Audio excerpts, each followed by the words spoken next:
Teenage mom kicked out by parents is rescued by an eccentric elderly woman. What happens next is beautiful. Before we dive into the story, let us know where you're watching from. The Alaskan snow fell in merciless sheets, transforming the world into a white blur. At a deserted bus stop on the outskirts of Anchorage stood 17-year-old Olivia Morgan, her thin jacket pulled tight around her body, and more importantly, around the tiny bundle in her arms. Her 2-month-old daughter, Lily. The temperature had dropped well below freezing. The last bus of the night hadn't arrived, and Olivia had nowhere to go.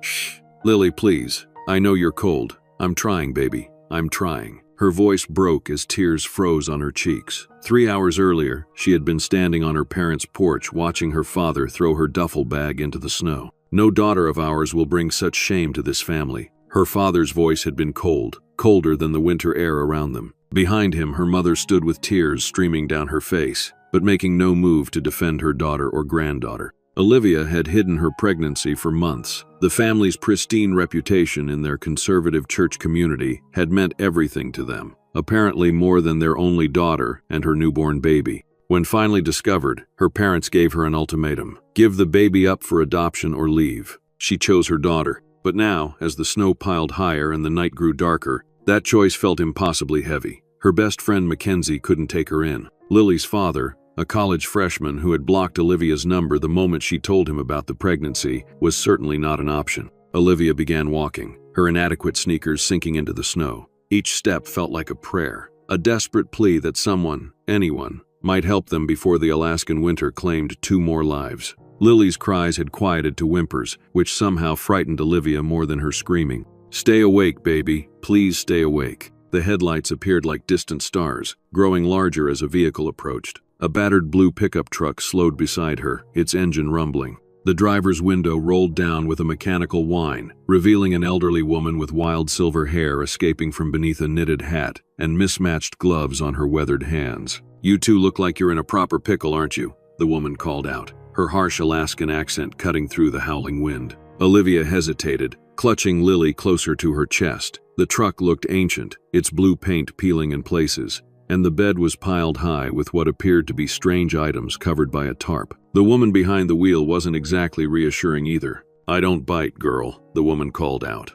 "But that storm sure will. It's dropping 10 degrees an hour out here." As if to emphasize the point, Lily let out another cry, this one weaker than before. "I'm Maeve Callahan," the woman said, her voice softening slightly at the sound of the baby. "That little one won't last another hour in this weather." Maeve was right, and Olivia knew it. With trembling legs, she trudged through the snow to the passenger side of the truck. When she opened the door, she was hit with a wave of warmth from the heater and the strange sight of the truck's interior. The dashboard was covered with small figurines, what looked like hand-carved animals, some antique dolls with unsettling glass eyes, and several crystals hanging from strings. The back seat was stacked with books, papers, and what appeared to be, Olivia blinked in disbelief, a taxidermied owl perched atop a cardboard box. "Well?" Maeve raised an eyebrow. "In or out? I can't heat all of Alaska." Olivia climbed in, awkwardly settling with Lily in her arms. The truck smelled of pine, tobacco, and something earthy she couldn't identify. "Where are you headed?" Maeve asked, putting the truck in gear.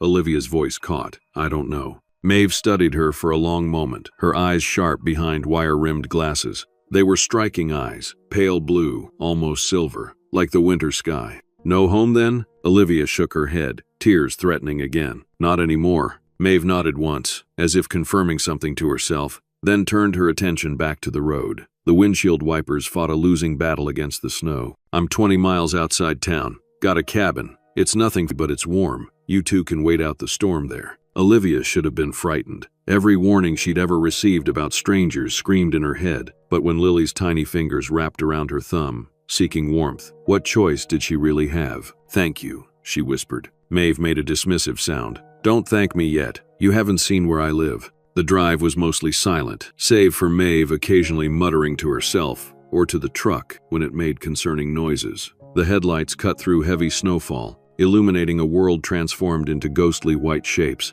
They turned off the main road onto what was barely a path, winding through dense forest. You're not going to hurt us, are you?" Olivia finally asked, voicing her fear. Maeve barked out a laugh. "Girl, if I wanted to hurt you, I'd have left you at that bus stop. Nature would have done the job for me." She glanced at Lily, Besides, I don't hurt children. Never have. Never will. There was something in the way she said it, a heaviness, a history, that made Olivia believe her. The cabin appeared suddenly between the trees, its windows glowing with warm light. From the outside, it looked tiny, a simple A-frame structure with a steep roof to shed the snow. Smoke curled from a stone chimney. "Home sweet home," Maeve announced, parking the truck. Getting from the truck to the cabin was an adventure in itself, with the snow nearly knee-deep. Maeve forged ahead, creating a path for Olivia to follow with Lily. By the time they reached the porch, Olivia was exhausted and freezing again. Maeve pushed open the door, and Olivia stepped into a world unlike anything she'd ever seen. The cabin's interior was surprisingly spacious, much larger than it appeared from outside.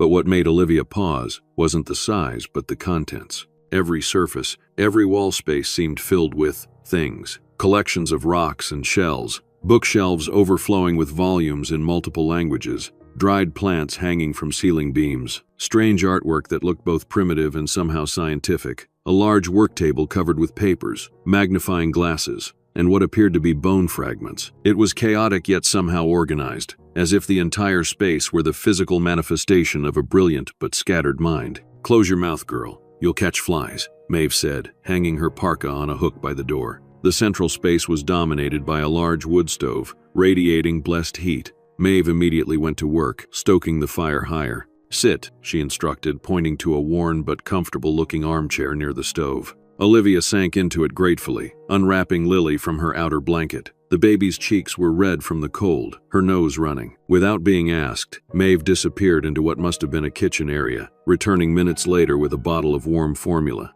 "How did you?" Olivia began, staring at the bottle. "Figured that's what she'd need," Maeve said with a shrug. "Been a while, but some things you don't forget." As Olivia fed Lily, her maternal instincts warring with her exhaustion, Maeve disappeared again. This time when she returned, she was carrying what looked like a drawer, an actual wooden drawer, that she had lined with soft blankets. "Makeshift crib," she explained, setting it down near the stove. "Babies sleep better with solid sides around them. Feels secure." Olivia stared at her. "How do you know so much about babies?" Maeve's expression shuddered slightly. "I've known many beginnings and endings, child." Before Olivia could ask what that meant, Maeve was moving again, gathering supplies. She returned with a towel, some clothes that looked well worn but clean, and a bar of soap. "Bathroom's through there," she said, nodding to a door. "Water's hot if you're quick. Generator's working overtime in this storm." Only then did Olivia realize how disheveled she must look and smell. She hadn't showered properly since leaving home that morning. "I can watch the little one," Maeve offered, seeing her hesitation.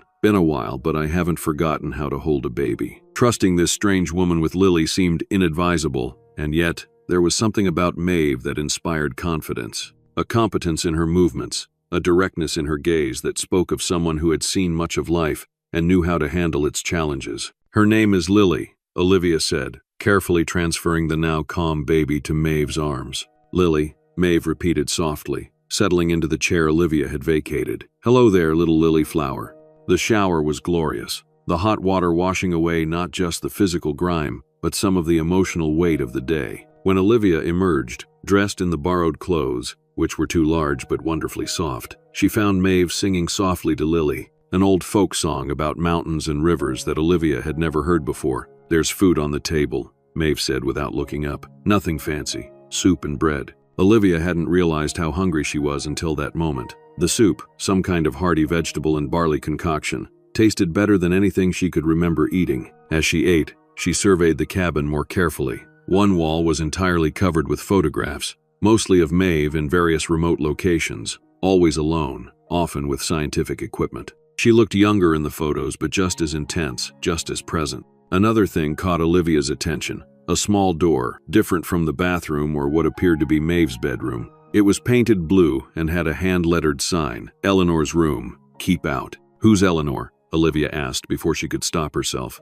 Maeve's hands stilled momentarily as she was tucking the blanket around Lily in her makeshift drawer crib. "No one you need to concern yourself with," she answered, her voice suddenly flat. "You'll sleep there tonight," she added, pointing to a daybed in the corner. "I'm through that door. I sleep light, so call if you need anything." The abrupt change in subject was clear. Eleanor was not a topic for discussion. As Maeve prepared for bed, moving around the cabin with the efficiency of long-established routines, she paused by Olivia's makeshift bed. "Just until the storm passes," she said, though something in her eyes, A knowing look suggested she understood it would be longer. The forecast says 3 days of this weather, maybe more. Thank you, Olivia said again, genuinely grateful despite the strangeness of it all. I don't know what we would have done if you hadn't stopped. Maeve's expression softened slightly. Get some sleep, girl. Tomorrow's another day. Later, as Olivia lay in the unfamiliar bed, listening to Lily's soft breathing and the howling wind outside, she wondered what twist of fate had brought them to this place.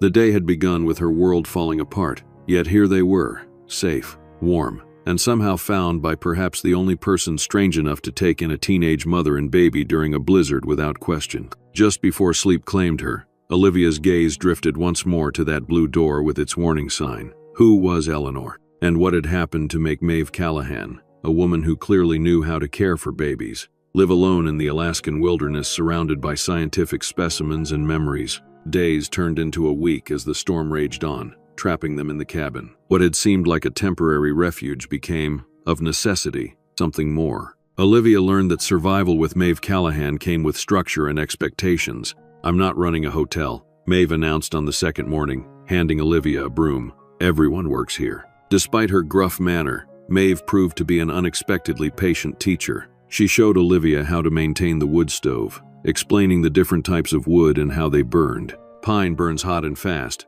good for getting things going. Birch lasts longer, gives a steady heat. You always want a mix, she explained, demonstrating how to arrange the logs. When not tending to Lily, Olivia helped with chores around the cabin. She learned that the peculiar collections had purpose. The rocks were geological specimens, the dried plants were both medicinal and for research, and the bones belonged to various Arctic animals Maeve had been studying for years. You're a scientist? Olivia asked on the third day, as they preserved vegetables from Maeve's root cellar.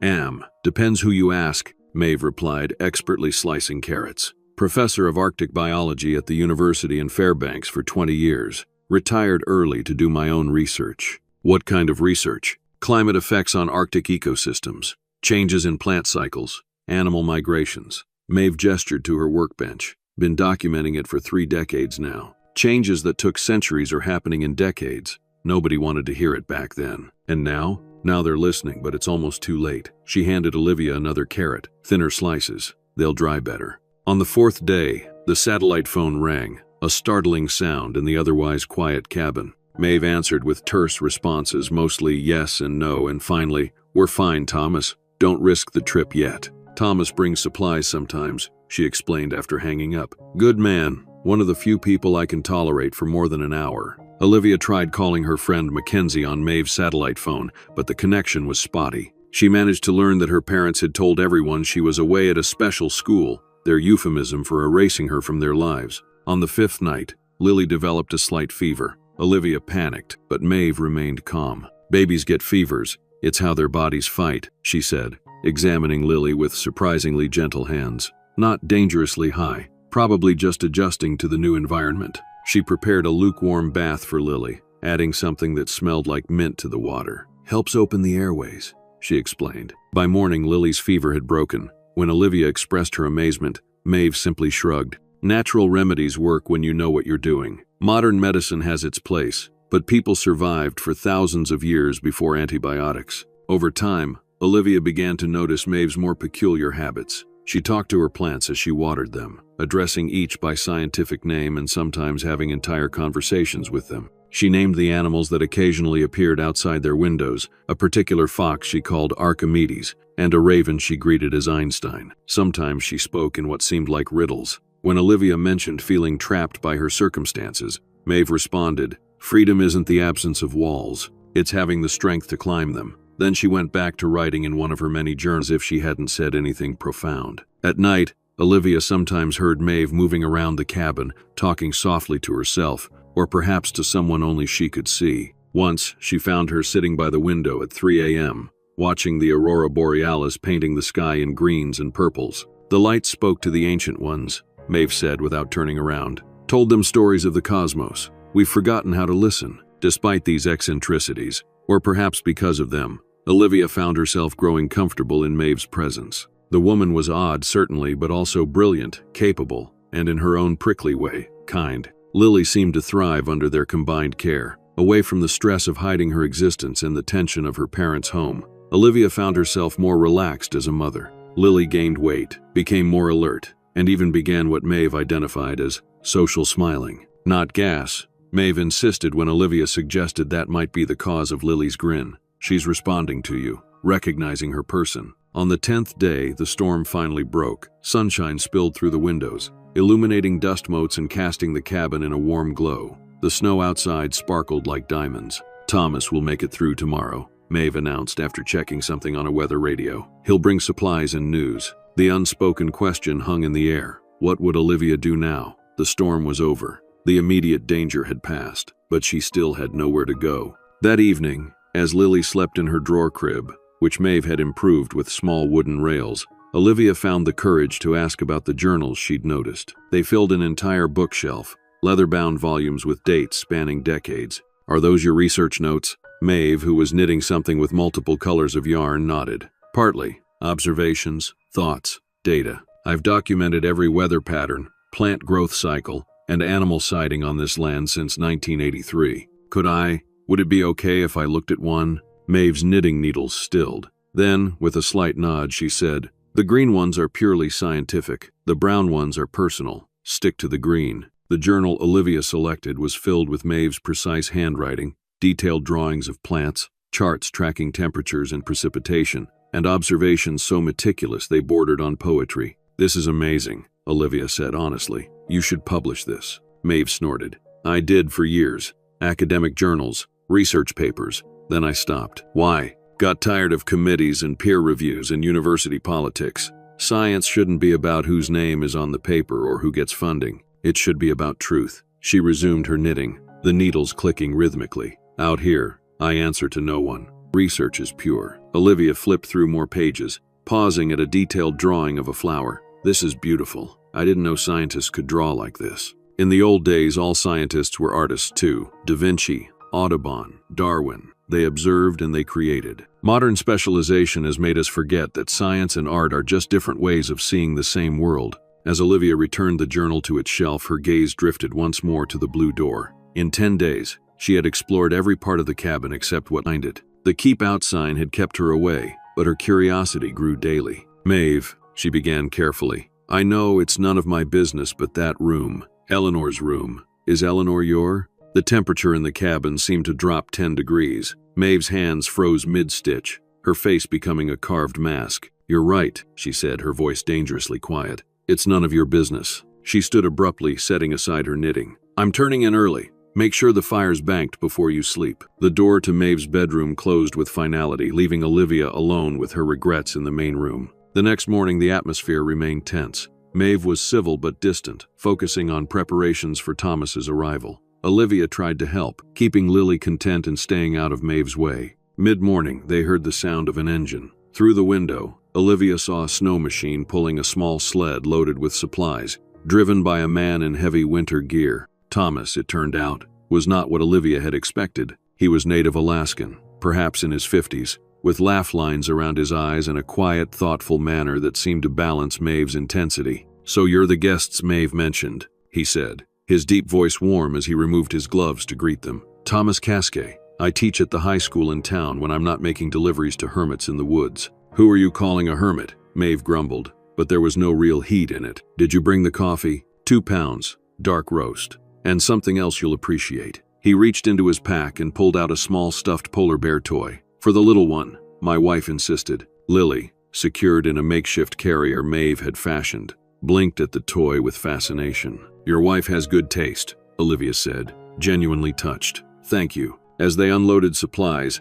Thomas and Maeve fell into what was clearly a familiar routine. They moved around each other with the ease of long acquaintance, communicating in half sentences and knowing glances. Later, over cups of steaming coffee, which Maeve declared almost adequate, Thomas brought news from town. The storm had been the worst in years, causing power outages and property damage. Schools had been closed for a week. The community center is still serving as a shelter for those who lost power, he mentioned, watching Olivia carefully. They have resources for people who need temporary assistance. The implication was clear. There were options for Olivia and Lily if they wanted to leave. Before Olivia could respond, Maeve cut in. The girl and her baby can stay here until she figures out her next move. No need for shelters and social workers poking into her business. Thomas raised an eyebrow. That's generous of you, Maeve. It's practical, she countered. I've got the space. She helps with chores. The baby's no trouble. Olivia felt a surge of relief, followed quickly by uncertainty.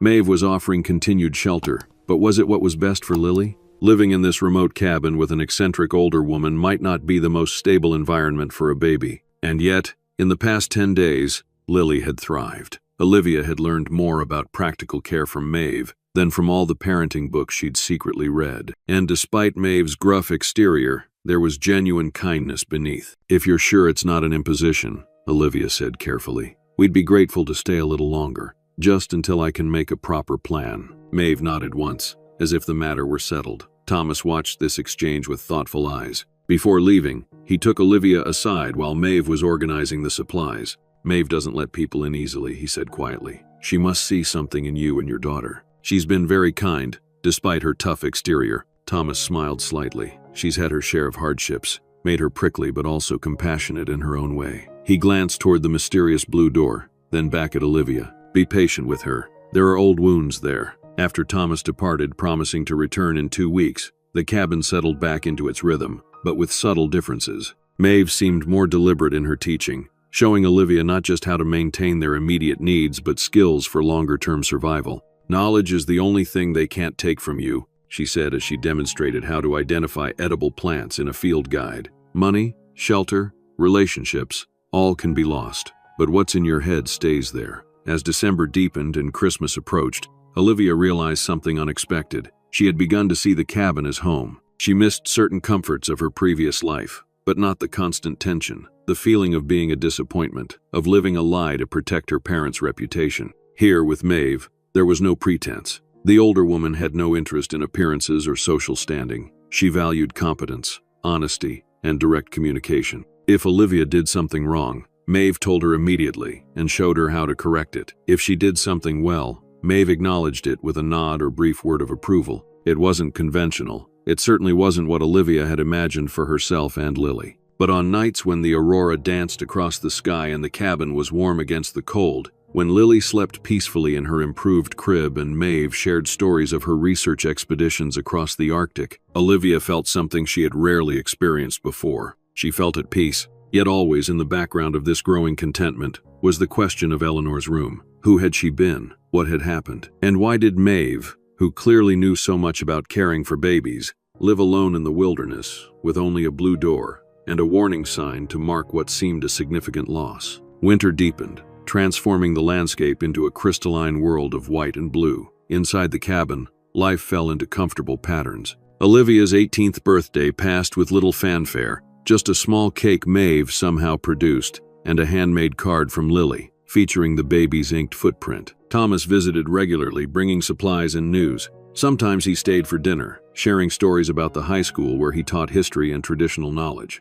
Through him, Olivia began to learn about the local community beyond what she had known from her sheltered upbringing. The school has a good program for young parents, he mentioned one evening. Several students continue their education while raising children. Olivia's heart quickened at the thought. She had been a good student before Lily, with dreams of college that had seemed to vanish when the pregnancy test positive. How would that even work? She wondered aloud. I can't exactly show up at a new school with a baby and no guardian. Thomas and Maeve exchanged a look that Olivia couldn't quite interpret. There are ways, Thomas said carefully, if you were interested. The conversation shifted, but the seed had been planted in Olivia's mind. Maybe, just maybe, her education wasn't over. January brought the coldest temperatures yet. The generator strained against the demands, and Maeve monitored it constantly, making adjustments and minor repairs. Old beast, she muttered affectionately to the machine. Just a few more weeks. You can do it. One particularly brutal night, with temperatures dipping below -30, the inevitable happened.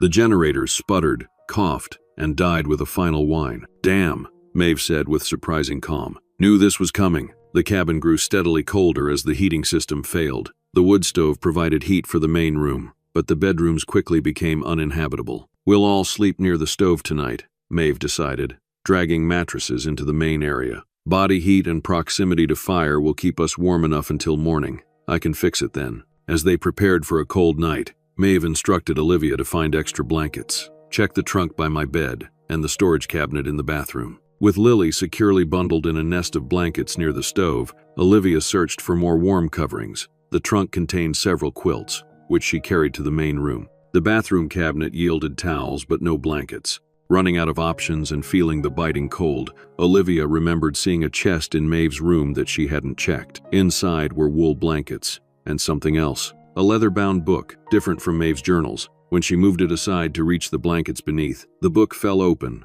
revealing a hollow center, and inside that center, a key, a small brass key with a blue ribbon tied to it. Olivia stared at it, her heart pounding. She knew, without having to be told, what door this key would open. She should have just taken the blankets and closed the chest. She should have respected Maeve's privacy, her clear boundaries. But the mystery of Eleanor's room had grown in her mind over these months, and now, with the key literally in her hands, curiosity overwhelmed caution. Taking the key and the blankets, she returned to the main room. Maeve was busy with the wood stove, her back turned as she arranged logs to maximize heat through the night. "Found these in your bedroom chest," Olivia said, setting down the blankets. "I'll check if there are more in the storage closet." The storage closet was near Eleanor's room, a convenient excuse. Heart racing, Olivia moved quickly down the hallway with a flashlight. The blue door seemed to glow slightly in the beam of light. The "Keep Out" sign stared back accusingly. She hesitated, hand trembling as she raised the key to the lock. This was wrong. This was a violation of trust. And yet, the key turned smoothly, as if the lock had been regularly maintained, despite the prohibition against entry. The door swung open with a soft creak. Olivia's flashlight beam swept across the small room, and her breath caught in her throat. It was a nursery, a perfectly preserved nursery from another time. The walls were painted a soft yellow, decorated with a hand-painted mural of forest animals. A wooden crib stood in the center, covered with a patchwork quilt and surrounded by stuffed animals. A rocking chair sat in the corner, a handmade Afghan draped across its back. Shelves lined one wall, filled with children's books from the 1980s. A changing table held neatly stacked, yellowing diapers and baby clothes. It was as if time had stopped in this room decades ago, holding the space in perfect suspension. On a small dresser, silver-framed photographs caught the flashlight's beam. Olivia moved closer, her heart pounding. The largest showed a much younger Maeve, perhaps in her 30s, holding a newborn baby. Despite her exhausted appearance, her face radiated a joy that Olivia had never seen on the older woman's features. She looked, transformed by love. "Eleanor," Olivia whispered, finally understanding. "Yes, Eleanor." Olivia whirled around, nearly dropping the flashlight. Maeve stood in the doorway, her face unreadable in the dim light. Olivia braced herself for anger, for outrage at this invasion of privacy. Instead, what crossed Maeve's features was something more devastating, a profound, bone-deep sorrow. "I'm so sorry," Olivia began, but Maeve raised a hand to silence her. "It's done now," she said quietly. She stepped into the room, moving with the care of someone entering sacred space. Her fingers trailed over the crib rail, straightened a stuffed bear, adjusted the Afghan on the rocking chair, automatic gestures that spoke of countless previous visits. "You had a daughter," Olivia said softly. Maeve nodded, picking up the silver-framed photograph. "Eleanor Grace Callahan, born the 14th of July, 1986, 3 hours of labor, 7 pounds exactly." Her voice took on a distant quality. "She had my eyes but her father's smile, not that he ever saw it." "I'm sorry," Olivia said again, feeling the inadequacy of the words. "I shouldn't have come in here." "No, you shouldn't have." Maeve sighed, settling into the rocking chair. The weight of memories seemed to press her deeper into the seat. "But perhaps it's time. Secrets have a way of surfacing, like air bubbles under ice." In the main room, Lily made a small sound.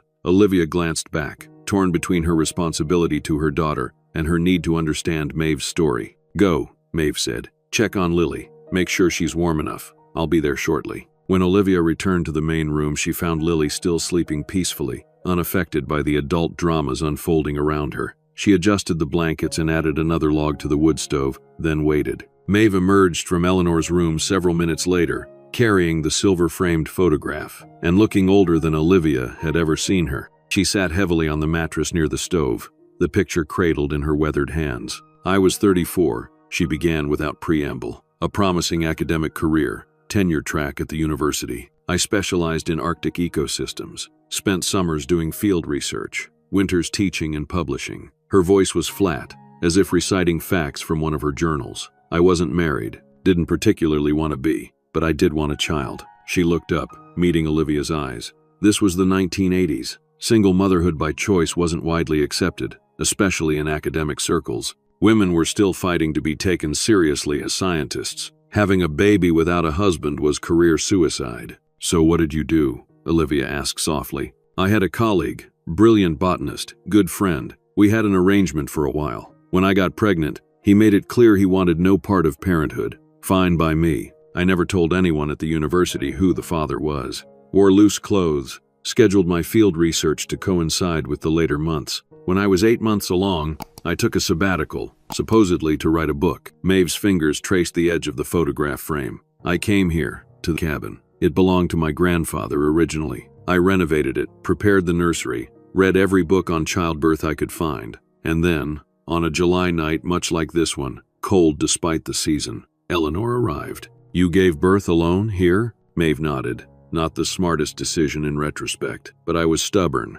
convinced I could handle anything." A ghost of a smile touched her lips. "She proved me wrong from the first contraction, taught me that some forces of nature can't be controlled, only surrendered to." The stove crackled, sending sparks up the chimney. Outside, the wind howled, creating an eerie backdrop to this unveiling of long-buried pain. "We had 3 beautiful years," Maeve continued. "I took a position at a smaller college, one that didn't ask too many questions about my personal life. We lived in town during the week, came here on weekends and holidays. Eleanor thrived. She was speaking in full sentences before she was 2, knew the names of a dozen Arctic plants, could identify bird calls." Maeve's voice broke slightly. She took a deep breath before continuing. "The winter she turned 3, we came here for Christmas. A storm hit, much like the one that brought you to my door. Eleanor developed a cough that quickly worsened. By the second day, she had a high fever. I tried everything, cool baths, herbal remedies, the medications I had on hand. Nothing worked." Olivia felt a chill that had nothing to do with the failing generator.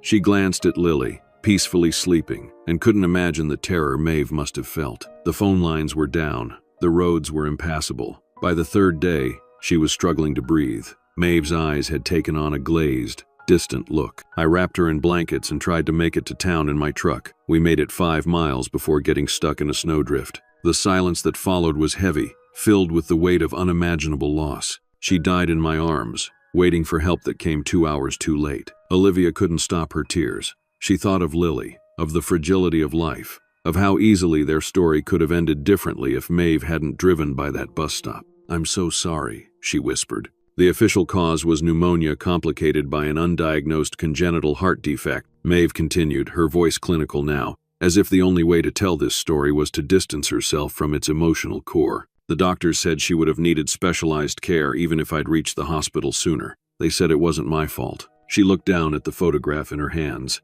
"But it was. My stubbornness, my need to prove I could do everything alone. It cost my daughter her life." "No," Olivia said firmly. "You couldn't have known about her heart. You did everything you could." "Did I?" Maeve's gaze was piercing. "I chose isolation because it was easier than facing judgment. I put my pride above practical considerations. I thought I knew better than everyone else." She shook her head. "After Eleanor died, I abandoned my career, my research, everything. I retreated here, to this cabin. I preserved her room exactly as it was the day we left for the hospital. For years, I spoke to almost no one." "What changed?" Olivia asked. "Time," Maeve said simply. "And Thomas. His family has lived in this region for generations. He started bringing supplies after finding me half-starved one winter. Refused to let me disappear completely. Eventually, I started doing research again, on my terms, outside the academic establishment. Found purpose in documenting the changes to this land." She set the photograph carefully on a small table near the mattress.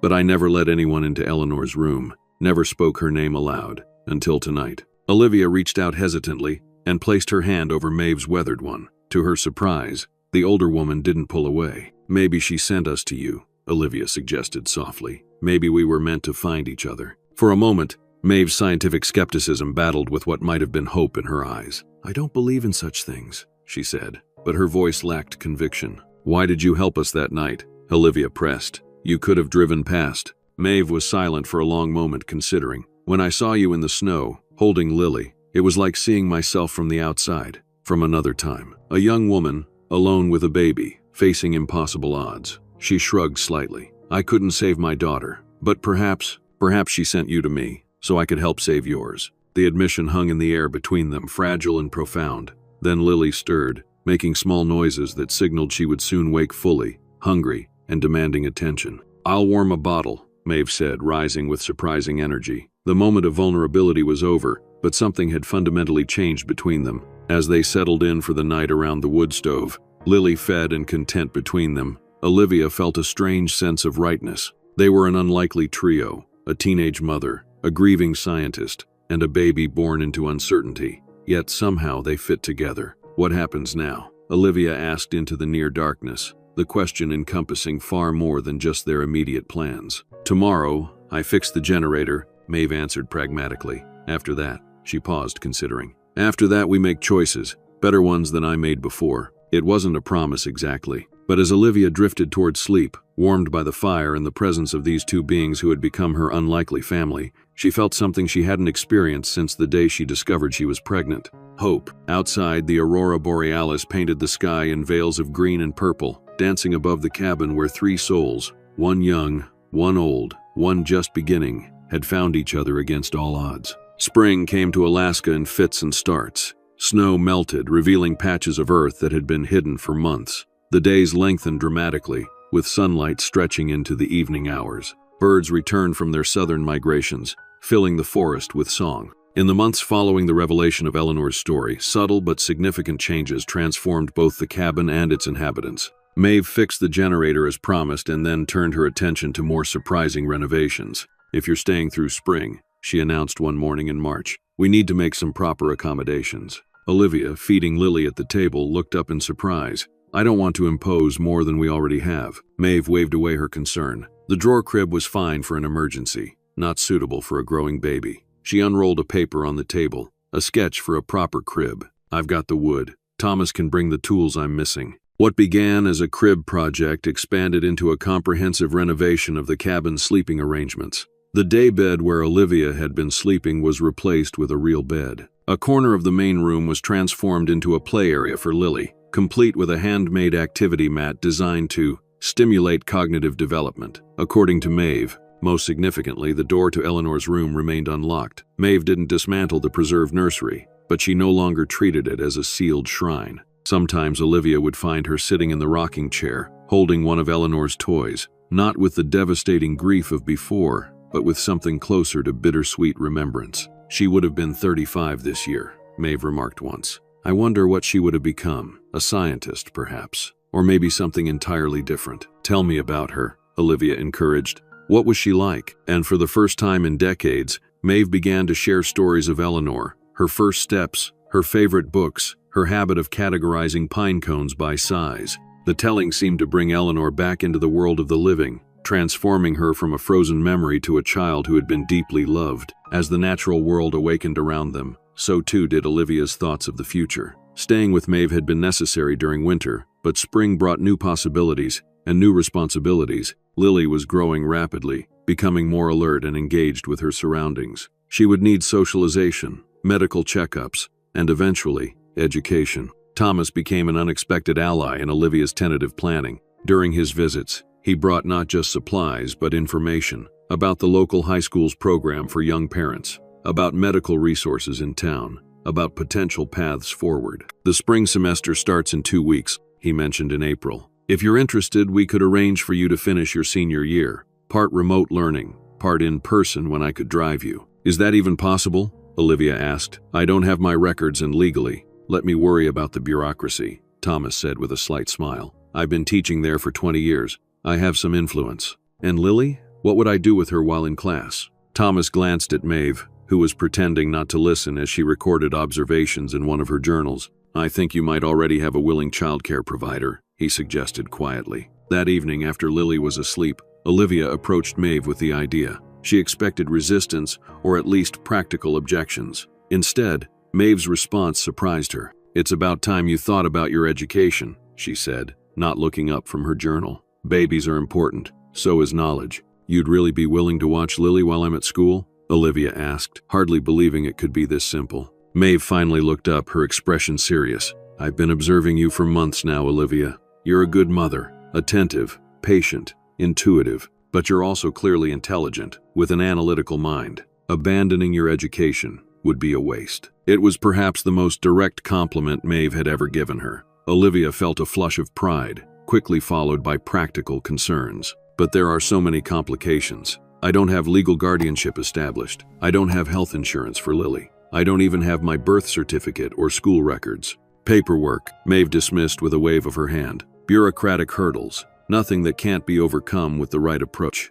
The right approach turned out to involve a series of steps that Olivia would never have imagined possible. First, with Thomas's help, Maeve contacted a lawyer in Anchorage who specialized in family law. After a lengthy consultation, a plan emerged. We need to establish legal guardianship, the lawyer explained during a conference call. Given that you're 18, Olivia, you have legal autonomy for yourself. But having an adult guardian who can act in your interests for matters like school enrollment will simplify things. Maeve, to Olivia's continued surprise, volunteered immediately. I can be her guardian, temporary or permanent, whatever works best. The process required documentation, birth certificates, school records, evidence of Olivia's living situation. Some of these they obtained through official channels. Others required more creative solutions, including a trip to Olivia's former home while her parents were at work to retrieve essential documents she'd hidden before her departure. Standing on the doorstep of the house she'd grown up in, using the spare key still hidden under a fake rock, Olivia felt like a thief in her own past. The home seemed smaller than she remembered, the carefully curated decor more sterile than comforting.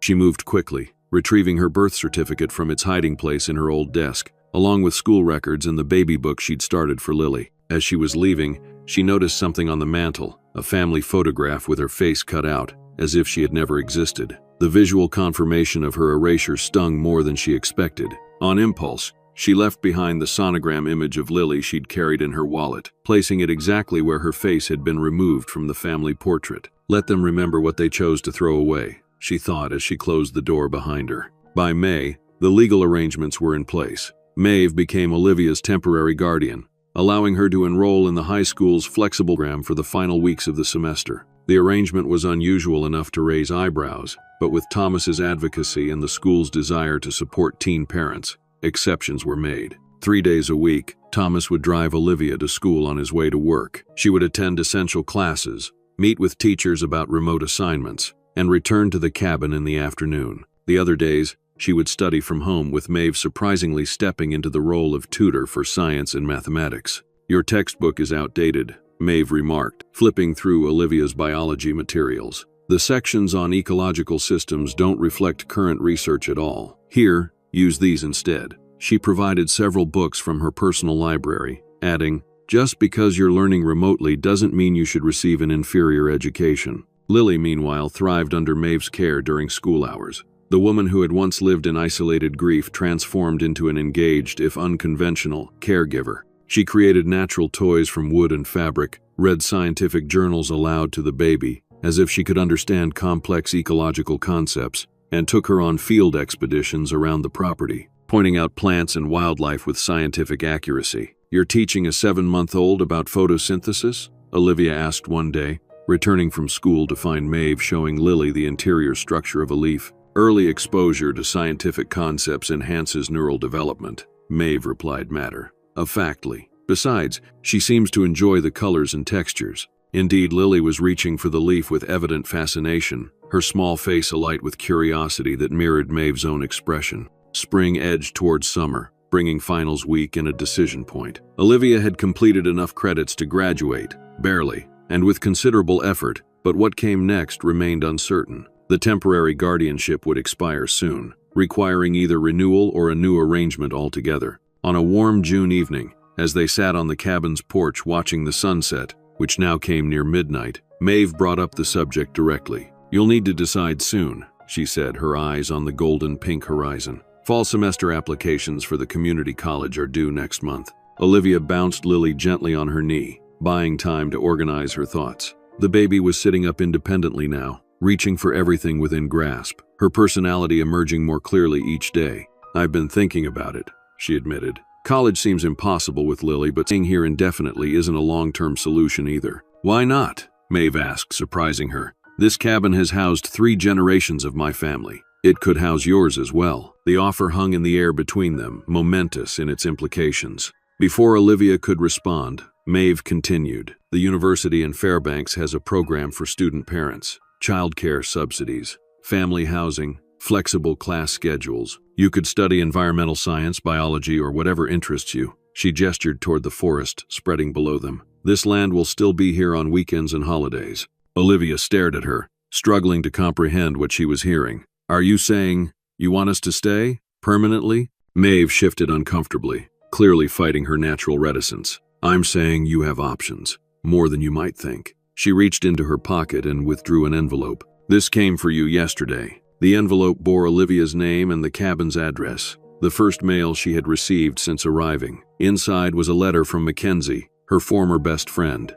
Your parents finally told people the truth, Mackenzie wrote. Not by choice. Someone from church saw you at the grocery store with Lily. There's been drama, obviously. Your mom called me crying, asking if I knew where you were staying. I didn't tell her anything specific, just that you were safe. She says they want to talk to you. The letter continued with updates about their old friends, school events Olivia had missed, and finally, whatever you decide, I've got your back this time. I should have done more when your parents kicked you out, I'm sorry. Attached was a note with Olivia's parents' new phone number. They had apparently changed it after she left. They want to reconcile, Olivia said, her voice hollow. At least, my mom does. Maeve's expression remained neutral. That's one option, she said carefully. You could return to your previous life. Or, she hesitated, or you could continue building the new one you've started here. Before Olivia could respond, the satellite phone rang from inside the cabin, an unusual occurrence in the evening. Maeve went to answer it, leaving Olivia alone with her thoughts and the setting sun. When Maeve returned, her expression was grim. That was Thomas. He had an unexpected visitor at his house today. A young man asking questions about the teenage girl with the baby who supposedly lives out near his teaching route. Olivia's heart stuttered. Did he give a name? Jackson Williams. Said he's been looking for you since he discovered through social media that you'd had his baby. Lily's father, the college freshman who had blocked her number when she told him about the pregnancy, now suddenly interested in finding them. What did Thomas tell him? Olivia asked, holding Lily closer instinctively. Nothing specific, but the boy was persistent. Thomas thinks he may have followed him part of the way here today. Might show up tomorrow. The news landed like a stone in still water, sending ripples through the tentative peace Olivia had found. Jackson's reappearance complicated everything. He had legal rights as Lily's father, rights that could disrupt all their carefully laid plans. What do I do? She asked, suddenly feeling 17 again, young, scared, overwhelmed by adult decisions. Maeve sat back in her chair, her face thoughtful. That depends on what you want, Olivia. Not what Jackson wants. Not what your parents want. Not even what I want. Her gaze was steady. What future do you envision for yourself and Lily? The question hung between them as the sunset faded and the long Alaskan twilight began. Lily, oblivious to the adult complexities swirling around her, reached for a dragonfly hovering near the porch railing, her face alight with wonder. The next morning brought exactly what they had anticipated, Jackson's arrival. His car appeared on the long driveway around noon, the unfamiliar engine sound alerting them before he came into view. Maeve had prepared for this moment with characteristic thoroughness. You don't have to speak to him if you don't want to, she reminded Olivia. This is private property. He has no right here without invitation. But Olivia had made her decision during the night, after hours of consideration. I need to face him, for Lily's sake. Jackson Williams stepped out of his car looking nothing like the boy who had charmed Olivia at a party almost 2 years ago. He was thinner, more serious, his collegiate sweatshirt and neat haircut creating the image of responsible young adulthood. When he saw Olivia on the porch with Lily in her arms, he stopped mid-stride, his expression a complicated mix of emotions. Liv, he said, using the nickname from their brief relationship. I've been looking everywhere for you. That's strange, Olivia replied, her voice steadier than she felt. Since you blocked my number when I told you I was pregnant. To his credit, Jackson winced. I know, I was an idiot. I was scared and immature and, God, is that her? Is that my daughter? His eyes were fixed on Lily, who regarded this stranger with cautious curiosity. Her name is Lily, Olivia said. She's 9 months old. Would it be okay if I held her? Maeve, who had been silently observing from the doorway, stepped forward. Why don't we all sit down and have a conversation first? I'm Maeve Callahan, by the way. This is my property you're standing on. Her tone made it clear that Jackson was being evaluated and found potentially wanting. He nodded, suddenly looking younger and less confident. They moved to the porch chairs, an unlikely quartet. Jackson explained that he had learned about Lily through a mutual friend's social media post that mentioned Olivia and her baby being spotted in town. I realized what I'd done, he said, his eyes moving between Olivia and Lily. Running away from my responsibility. I'm not that person anymore. I've grown up a lot this past year. What exactly do you want, Jackson? Olivia asked directly. To be part of her life, to help support her. He leaned forward earnestly. To make things right. What followed was a complicated conversation about Jackson's vision for their future. He had plans that sounded reasonable on the surface but revealed fundamental misunderstandings about Olivia's current life. I've got an apartment near campus, he explained. My parents are helping with rent. You and Lily could move in. The community college has daycare. You could take classes while I finish my degree. And where do I fit in these plans? Olivia asked. Besides being Lily's caretaker, Jackson looked confused. You'd be taking classes too. We could make it work, Liv. My parents feel terrible about how I handled things. They want to help. So your parents know about Lily? They've accepted the situation? Jackson shifted uncomfortably. They're coming around. They're traditional, you know. But a baby changes things. They want to meet their granddaughter. As he continued outlining his vision of their future, one where Olivia would essentially put her own dreams on hold to accommodate his education and career path, Maeve observed in silence, her expression growing increasingly skeptical. Only once did she interject, when Jackson suggested that his mother could help with childcare, since she raised 4 kids. Olivia has been Lily's primary caregiver since birth, Maeve pointed out. She's quite capable. Oh, of course, Jackson backpedaled. I just meant for support. Throughout the conversation, Olivia noticed something telling. Jackson spoke constantly about what he wanted, what his parents wanted, what society expected, but rarely asked what Olivia wanted or needed. And more significantly, he never once inquired about Lily's routine, her personality, her development, or the life they had built over the past 6 months. When Jackson finally held Lily, awkwardly, nervously, the baby regarded him with the solemn assessment of infants encountering strangers. She didn't cry, but she kept looking back at Olivia and Maeve, her known sources of security. She's amazing, Jackson said, genuine awe in his voice. She has my eyes. She has her own eyes, Maeve corrected quietly. After Jackson left, with promises to return the next day, Olivia sat heavily in the porch chair, emotionally drained. What do you think? She asked Maeve, who had remained uncharacteristically quiet throughout much of the visit. The older woman considered her response carefully. I think he's trying, in his limited way. But I also think his vision of the future centers himself, not you or Lily. He's her father, Olivia said, feeling the weight of that biological reality. Biology isn't destiny, Maeve replied. Trust me on that. The following day brought another unexpected development, a call from Olivia's mother, who had gotten the cabin's number from Mackenzie. Olivia? Is it really you? Her mother's voice sounded thin and strained through the satellite phone connection. It's me, Olivia confirmed, her emotions a tangled knot of longing and resentment. We've been so worried. Your father, he had a heart attack 3 weeks ago. The news landed like a physical blow. Despite everything, Olivia had never wished harm on her parents. Is he okay? He's recovering. It was minor, thank God. But it's changed him, Olivia. Changed us both. Her mother's voice broke. We made a terrible mistake. We want to make things right. Like Jackson's visit, the call ended with a request for Olivia to come home, to bring Lily, to be a family again. Her mother promised things would be different, that they had realized their error in choosing reputation over love. We have a room ready for you both, she said. We can help with college expenses. Your father wants to know his granddaughter. Yet through the warmth and apparent sincerity, Olivia noticed something similar to her conversation with Jackson. Her mother offered no actual apology for throwing her pregnant daughter out in winter. There was no acknowledgement of the trauma they had caused, just a desire to return to normalcy on their terms. After the call, Olivia found Maeve teaching Lily about different types of snowflakes using paper cutouts, despite it being June. My father had a heart attack, she said without preamble. They want me to come home. Maeve looked up, her expression neutral. And do you want to go? I don't know. Olivia sank into a chair, watching as Lily manipulated the paper snowflakes with growing dexterity. Part of me misses them. They're my parents. Another part remembers standing in the snow with nowhere to go. People can change, Maeve acknowledged. The question is whether they've changed enough to accept you and Lily as you are, not as they wish you to be. She set aside the snowflake activity and regarded Olivia thoughtfully. Do you want to go back because you miss them?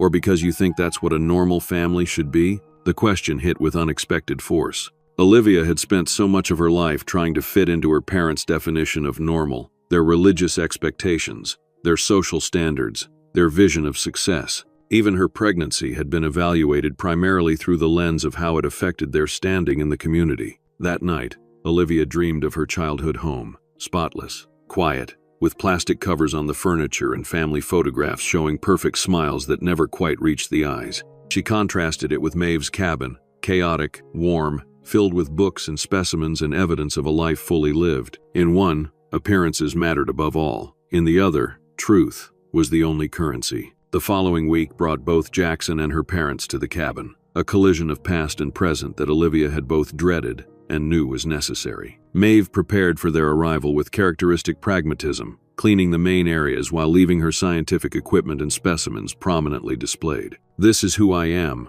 she said, when Olivia suggested hiding some of the more unusual items. "And this is who you've become while living here. No reason to pretend otherwise." Her parents arrived first, their expensive SUV looking out of place on the rustic property. Her mother emerged cautiously, dressed as if for church in a floral dress and cardigan despite the casual setting. Her father moved more slowly, the recent heart attack evident in his careful movements and paler complexion. Their reaction to the cabin was exactly what Olivia had expected: poorly disguised dismay at the rustic conditions, questioning glances at Maeve's collections, tight smiles that suggested they were enduring rather than engaging. "So this is where you've been living?" her mother asked, trying to sound neutral but unable to hide her judgment. "This is where we found sanctuary," Olivia corrected gently, "when we had nowhere else to go." The introduction to Lily was awkward but touching. For all their faults, her parents seemed genuinely moved by their first sight of their granddaughter. Lily, now adept at sitting and reaching for objects of interest, regarded these new people with open curiosity. "She's beautiful,"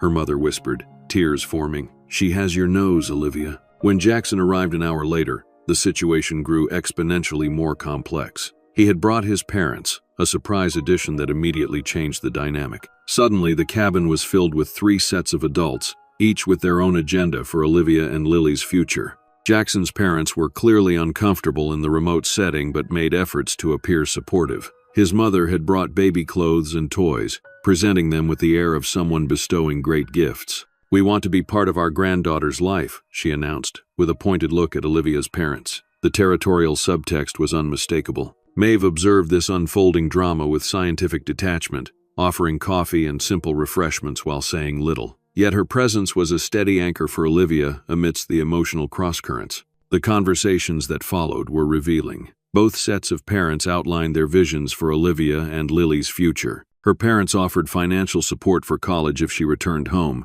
but with clear expectations about church attendance, appropriate behavior, and a tacit agreement that her mistake would be politely overlooked rather than accepted. Jackson's parents proposed a more progressive but equally controlled future, suggesting Olivia and Jackson should marry young, like they had, with both families supporting them through college. Their plan presumed Olivia would prioritize Jackson's education first, then pursue her own goals when the timing is right. Throughout these discussions, Lily became fussy, overwhelmed by the unfamiliar voices and tension. Without prompting, Maeve quietly took her outside to the porch, giving Olivia space to face these competing visions of her future. "I appreciate everything you're all offering," Olivia said finally, after listening to both families' proposals. "But I need to make decisions based on what's best for Lily and me, not what's most comfortable for everyone else." "Of course, dear," her mother said with a tight smile. "We just want to help you get back on track." "I'm not off track," Olivia replied with newfound confidence. "I'm on a different track than the one you planned for me.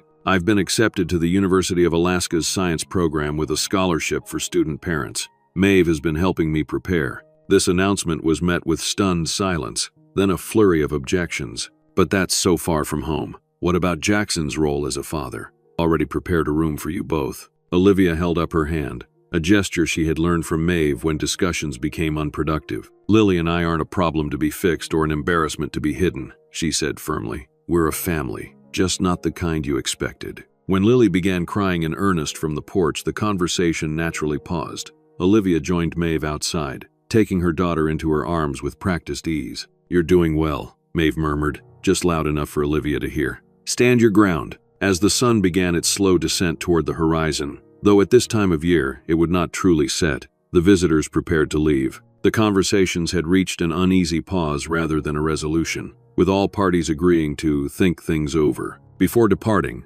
Olivia's father asked to speak with her privately. On the porch, away from the others, He seemed smaller somehow, less intimidating than the man who had thrown her possessions into the snow months ago. "I was wrong," he said simply, the words clearly difficult for him. "My heart attack. It makes you think about what really matters. I'm not saying I understand all your choices, but..." He glanced at Lily, now calm in Olivia's arms. "I don't want to lose my daughter and granddaughter because of my pride." It wasn't a complete reconciliation, but it was a start, the first genuine acknowledgement of wrongdoing from either of her parents. As the cars disappeared down the long driveway, Olivia felt a curious lightness. The conversations had been difficult, the competing expectations exhausting, but for the first time, she had maintained her boundaries. "You didn't tell me about the scholarship," Maeve said as they watched the last car disappear from view. "I just found out yesterday," Olivia admitted. "I was going to tell you tonight." Maeve nodded, something like pride flickering across her features.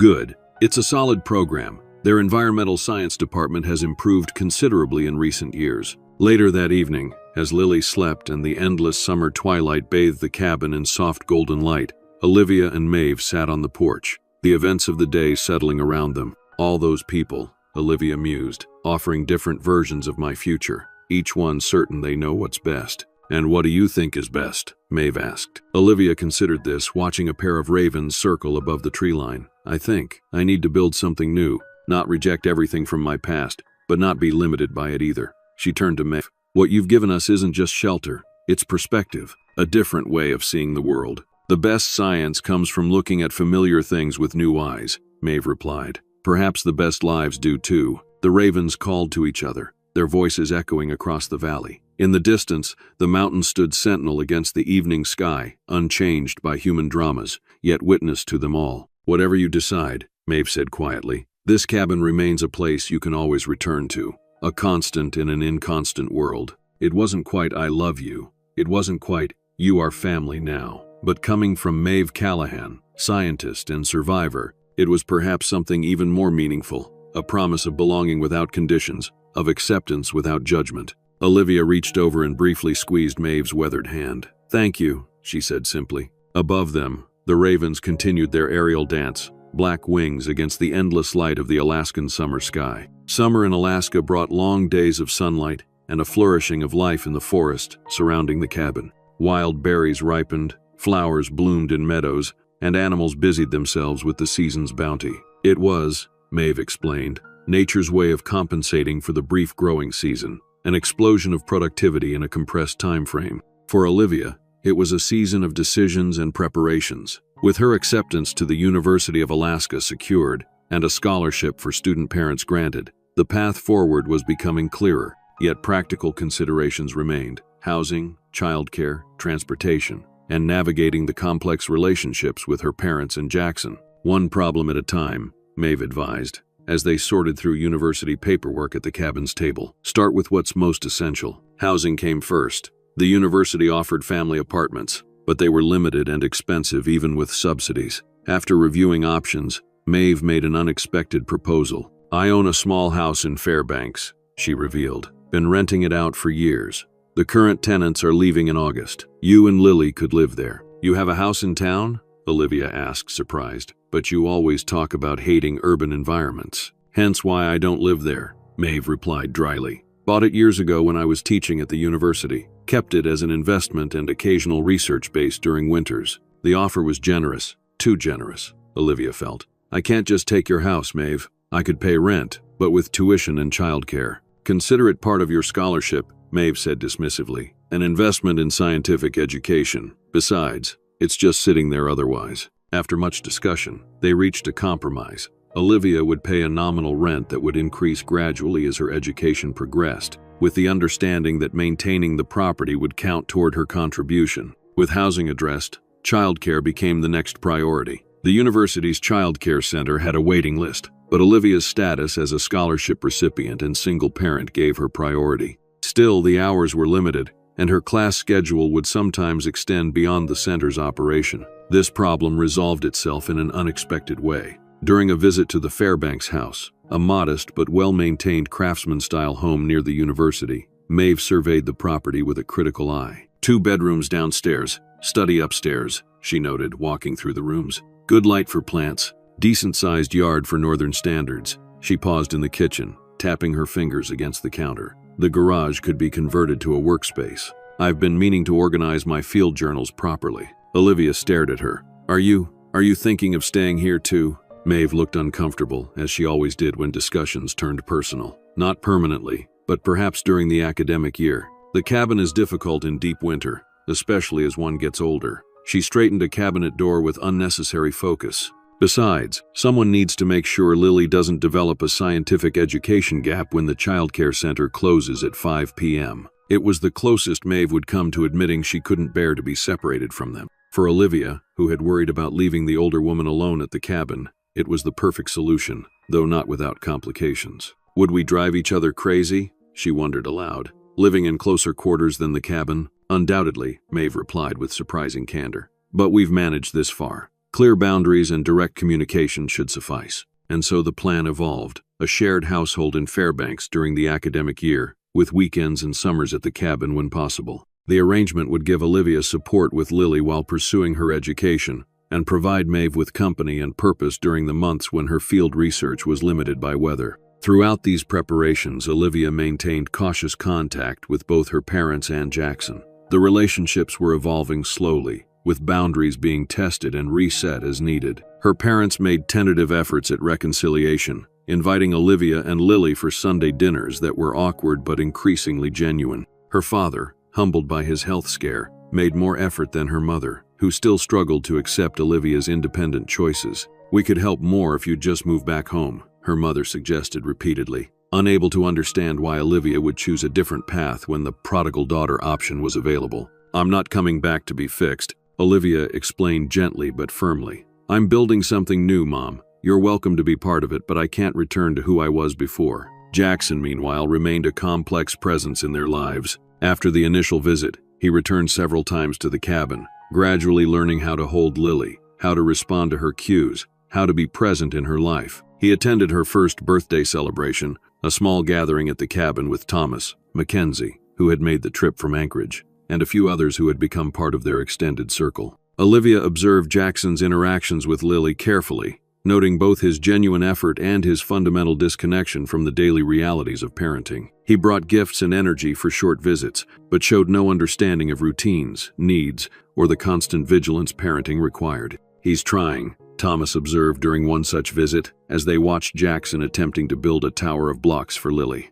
Not succeeding entirely, but trying. Is that enough? Olivia wondered. That's for you to decide, Thomas replied. But remember, family comes in many forms. Some people are daily bread, present at every meal. Others are special occasions, no less important, but serving a different purpose. This perspective helped Olivia reframe her expectations. Perhaps Jackson would never be the daily presence she had once hoped Lily's father would be. But he could be something else. A connection, a perspective, a part of Lily's life that added, rather than completed. As summer progressed toward fall and university preparations intensified, an unexpected letter arrived at the cabin. The return address showed a prestigious scientific journal where Maeve had published years earlier. They want to republish some of my research, she explained after reading it, her expression a mixture of surprise and suspicion. Apparently, my observations from the 1990s align with current climate models. They're calling it prescient and ahead of its time. That's wonderful, Olivia exclaimed.